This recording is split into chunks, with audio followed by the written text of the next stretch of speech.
yellow supervolcano warning from geologists that eruption would bring the world to its knees. We're talking about a super eruption, of course.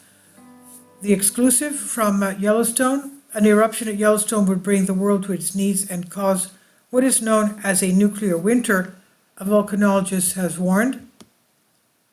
Supervolcanoes are among the most sinister natural creations Earth has to offer. We have about 21 of them in the world.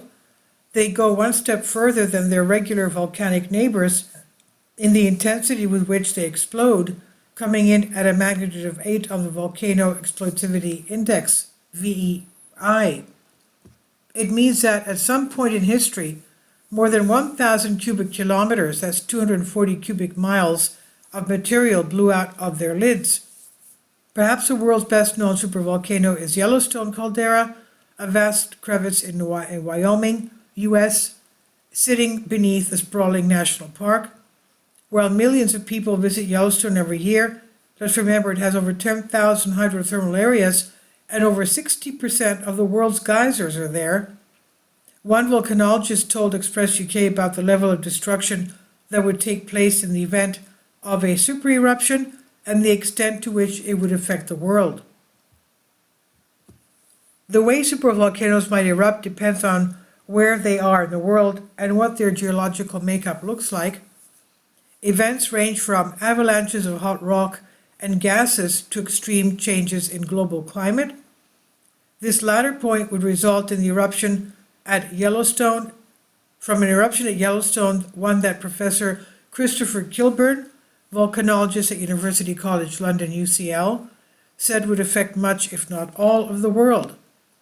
He said the immediate vicinity of the super eruption would be completely devastating, but then comes the global effect. That's a different story. Clouds of fine volcanic ash will rise into the stratosphere and will block sunlight for maybe several years, he said. And he said more important is the release of volcanic gases like sulfur dioxide, which form opaque droplets of sulfuric acid and reduce the amount of sunlight, but for much longer than the ash. It would cause a total disruption in the global food supply. Depending on where the eruption occurs, it would have major knock-on effects, he says. What scientists call a nuclear winter would ensue, where ash and debris from the eruption travel across the world and blanket the sky, blocking out a high percentage of sunlight. And this would reduce global temperatures and lead to crop failures, health implications, and reduce energy production.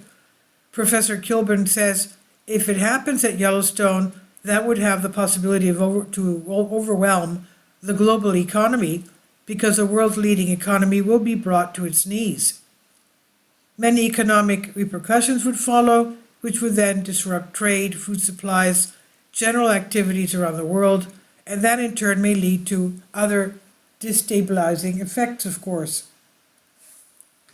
Now, while such eruptions would not necessarily lead to the extinction of the human race, Professor Kilburn said many volcanoes and supervolcanoes are not actively being monitored to detect such movements. It's a myth that the world is properly observing monitors, he said. They measure particular points every few months, but even then, they may not have the measurements relevant to understanding if there's going to be a build-up to a large-scale eruption. For now, however, things look promising when it comes to a super event at Yellowstone. The United States Geological Survey, USGS, says Yellowstone is not overdue for an eruption, adding in a statement on its website, volcanoes do not work in predictable ways, and their eruptions do not follow predictable schedules. Even so, the math does not work out for the volcano to be overdue for an eruption. In terms of large explosions, Yellowstone has experienced 3 at 2.08 million, 1.3 million, and 630,000 years ago.